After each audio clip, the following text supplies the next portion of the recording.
السلام علیکم شہزادی، امید ہے آپ سب خیر و عافیت سے ایمان کی بہترین حالتوں میں ہوں گی۔ کل ہم نے پڑھا تھا کہ حسن معاشرت کیا ہے، قرآن و حدیث میں اس کے بارے میں کیا بیانات ہیں۔ آج پھر ہم قرآن و حدیث کی روشنی میں اس کے بارے میں جو بیانات ہیں ان پہ ریسرچ کریں گے۔ آج کیا ہے کہ سورۃ نحل کی جو آیت نمبر 19 ہے، اللہ تعالیٰ نے اس میں کیا ارشاد فرمایا، بے شک اللہ تعالیٰ انصاف اور احسان کا حکم دیتا ہے۔ اس میں کیا ہے، پہلی بات کیا چیز ہے، انصاف۔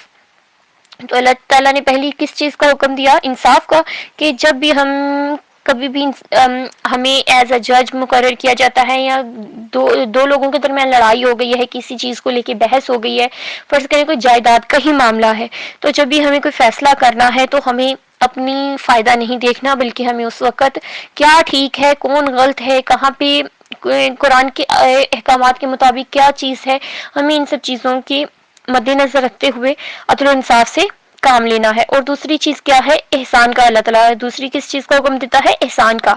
تو احسان کیا ہے، ہم صدقات و خیرات بے شک کرتے ہیں، لیکن وہ احسان میں نہیں آتے۔ احسان اور الگ چیز ہے، جب ہمارا کوئی اپنا بھائی یا کوئی ایسا انسان جو صدقے کے اوپر نہیں پورا اتر رہا اور لیکن اس کو مدد کی ضرورت ہے، ہم اس کی مدد کرتے ہیں، چاہے وہ مالی امداد ہو یا پھر ویسے کوئی اور لحاظ سے امداد ہو، جس طرح سے بھی مدد ہو ہم اس کی مدد کرتے ہیں، تو یہ ساری جو چیزیں ہیں یہ احسان میں آتی ہیں۔ تو ہمیں احسان کا بھی اس طرح احسان کا بھی بہت زیادہ ثواب ملتا ہے، کیونکہ اللہ تعالیٰ اس چیز کا حکم دیتا ہے، ٹھیک ہے۔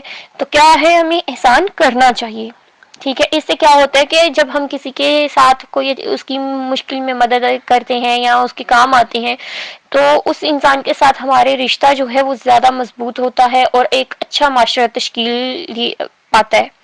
کیونکہ اگر ایک انسان ضرورت مند ہے، اس کی ضرورت پوری نہیں ہوگی تو وہ جرم کی طرف جائے گا، مجرم بن جائے گا، یا ہو سکتا ہے وہ اتنی پستی کی طرف چلا جائے کہ دوبارہ لوٹ کے وہ اتنی ایک کامیاب انسان نہ بن سکے۔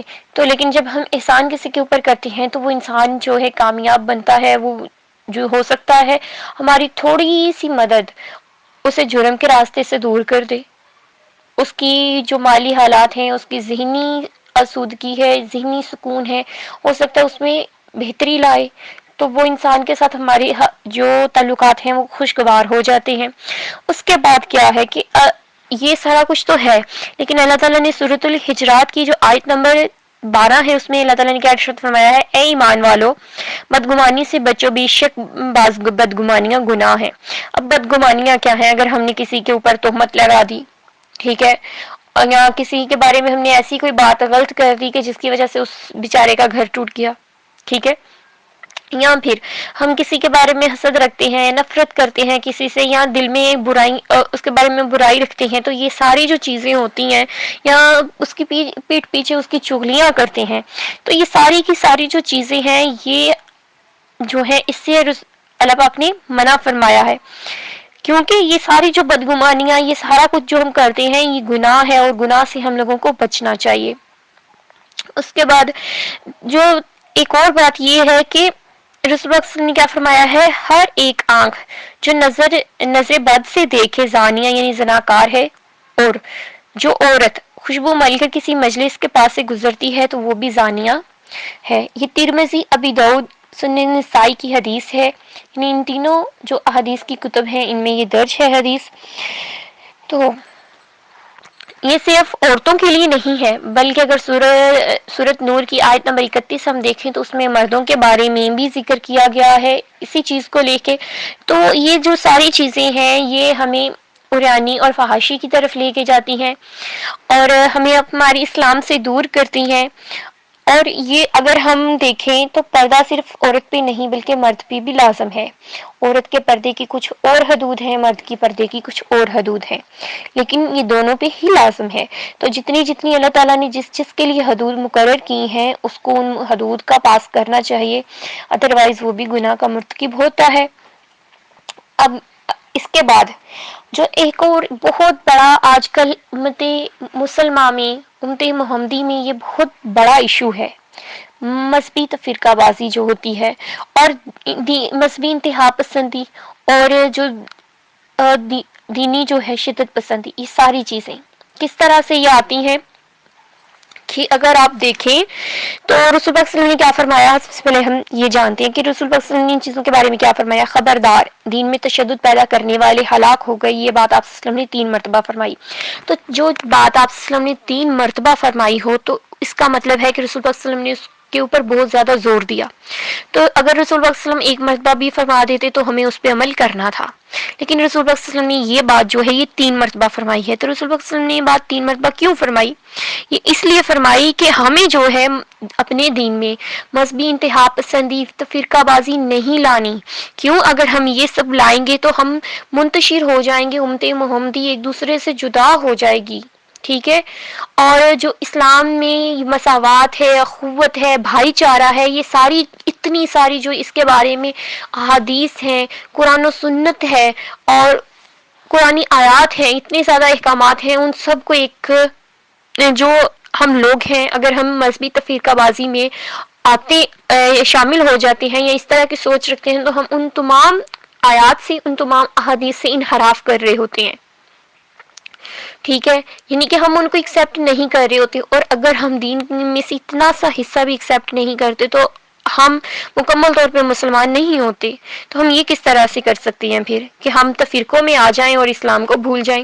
اور اس کے علاوہ یہ بھی ہے کہ 73 فرقے ہوں گے، اس میں سے صرف ایک فرقہ جنت میں جائے گا. وہ ایک فرقہ کون سا ہوگا جو جنت میں جائے گا؟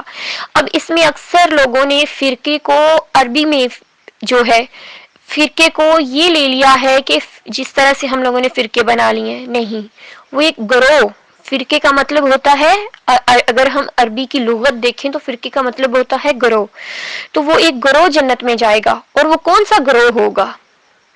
وہ گروہ ہوگا جو رسول پاک صلی اللہ علیہ وسلم کے احکامات کو مکمل طور پہ دل و جان سے تسلیم کریں گے، جو اللہ تعالیٰ جو بھی اللہ تعالیٰ نے قرآن پاک میں فرما دیا اس کے اوپر مکمل طور پہ عمل کریں گے، متقین ہوں گے، پرہیزگار ہوں گے. کیونکہ اللہ تعالیٰ صرف ہمارے تقویٰ کو دیکھتے ہیں، اللہ تعالیٰ ہماری ذات کو، ہماری نسل کو، ہمارے رنگ کو، ہمارے روپ کو نہیں دیکھتا. ٹھیک ہے؟ جیسے اللہ تعالیٰ نے فرمایا ہے کسی عربی کو اجمی پہ، کسی اجمی کو عربی پہ کوئی فضیلت نہیں ہے تقویٰ کے سوا. اس طرح سے بہت ساری احادیث ہیں، بہت ساری آیات ہیں جن میں اللہ تعالیٰ نے جگہ جگہ ہمیں فرما دیا. اس کے علاوہ یہ رسول اللہ صلی اللہ علیہ وسلم کی حدیث مبارکہ جس میں رسول اللہ صلی اللہ علیہ وسلم نے دینی انتہا پسندی کو اور فرقہ بازی ہے، مذہبی شدت پسندی ہے، ان سب کو منع فرما دیا ہے. تو ہمیں کیا کرنا ہے؟ ہمیں صرف ایک مسلمان ہوتا ہے. اب ایک اور بھی چیز ہے، جب کوئی ایک انسان ایک فرقے سے بلونگ کرتا ہو، دوسرا انسان دوسرے فرقے سے بلونگ کرتا ہو، تو ہم اکثر یہ بھی کرتے ہیں کہ ہم مسلمان ہیں وہ کافر ہے، وہ مسلمان ہے اور فلاں کافر ہے. کیوں کرتے ہیں ہم لوگ؟ رسول پاک صلی اللہ علیہ وسلم نے، اللہ تعالیٰ نے جب بخاری شریف میں ایک حدیث ہے جس میں یہ ہے کہ اس کا مفہوم یہ ہے کہ جو بھی کلمہ گو ہے اس کو کافر نہیں کہنا چاہیے، کسی کلمہ گو کو کافر کہنا جائز نہیں ہے. ٹھیک ہے؟ تو جب یہ چیزیں جائز ہی نہیں ہیں تو ہم جو اسلام میں جائز نہیں ہے وہ کیا ہے؟ حرام ہے. اور یہ ہم حرام کام نہیں کر رہے اگر ہم کہہ رہے ہیں بھائی وہ مسلمان نہیں ہے، وہ اسلام کو فالو نہیں کر رہا، وہ نہیں کر رہا. ہاں بے شک ہمارے جو اپنے اپنے اعمال ہیں، کوئی کسی بھی فرقے سے بلونگ کرتا ہو، اس میں ہر ایک اگر فرقہ بھی ہم لوگ دیکھیں نا، اس میں بھی ہر انسان کے اپنے اپنے اعمال ہیں، اس نے اپنے اپنے اعمال کے مطابق اس کو جنت دوزخ جو بھی ملنا ہے وہ اللہ تعالیٰ کو علم ہے، لیکن اس کو اپنے اعمال کے مطابق ملنا ہے. تو ہم لوگ اپنے اعمال کیوں خراب کرتے ہیں؟ دوسروں کے اوپر الزام لگا کے، دوسروں کے اوپر تہمتیں لگا کے، دوسروں کے اتنی مذہبی انتہا پسندی. ہمیں صرف اپنا مذہب ٹھیک کرنا ہے. ہم جو قرآن و حدیث میں ہے ہمیں وہ ماننا ہے، جو نہیں ہے اس کو رد کر دینا ہے. اور ہمیں کیونکہ ہم نے اپنے ہی مالوں کا، اپنے کیے کا حساب دینا ہے، ہم نے جا کے وہاں پہ کسی اور کے کیے کا حساب نہیں دینا. تو انشاءاللہ کل ہم اور چیزوں کے بارے میں پڑھیں گے کہ جو چیزیں ہمیں ایک اچھا معاشرہ تشکیل دینے سے دور کرتی ہیں وہ چیزیں کیا ہیں. اور اسی میں نے مذہبی فرقہ بازی کے بارے میں ہی آپ کو اور بھی ایک بات بتا دیتی ہوں. رسول اللہ صلی اللہ علیہ وسلم نے کیا فرمایا ہے؟ میں ایسے دین کے ساتھ بھیجا گیا ہوں جو حنیف سیدھا بھی ہے اور کشادہ بھی ہے، جس میں بلا وجہ تنگی نہیں ہے. یہ مسلم شریف کی حدیث ہے. اب اس کا کیا مطلب ہے؟ رسول پاک صلی اللہ علیہ وسلم کہتے ہیں کہ فرماتے ہیں کہ میں ایک ایسے دین کے ساتھ بھیجا گیا ہوں. اور رسول پاک صلی اللہ علیہ وسلم کس دین کے ساتھ بھیجے گئے تھے؟ دین اسلام کے ساتھ. ٹھیک ہے، تو دین اسلام میں کیا ہے؟ دین اسلام بالکل سیدھا ہے، اس میں کوئی توڑ مڑوڑ نہیں ہے، رد و بدل نہیں ہے، وہ بالکل ایک ایسے ہے، بالکل صاف ہے، بالکل شفاف ہے، ہمارے سامنے ایک مکمل آئینے کے طور پہ ہے، جس میں مکمل چیزیں جو ہیں، جو بھی اللہ تعالیٰ کے احکامات تھے، رسول پاک صلی اللہ علیہ وسلم کے احکامات تھے، وہ درج ہو چکے ہیں۔ اب اگر ہم اس کو الٹی الٹی چیزوں میں پڑھ کے بگاڑتے ہیں تو وہ ہم خود غلطی کر رہے ہوتے ہیں، وہ ہم خود گناہ کر رہے ہوتے ہیں۔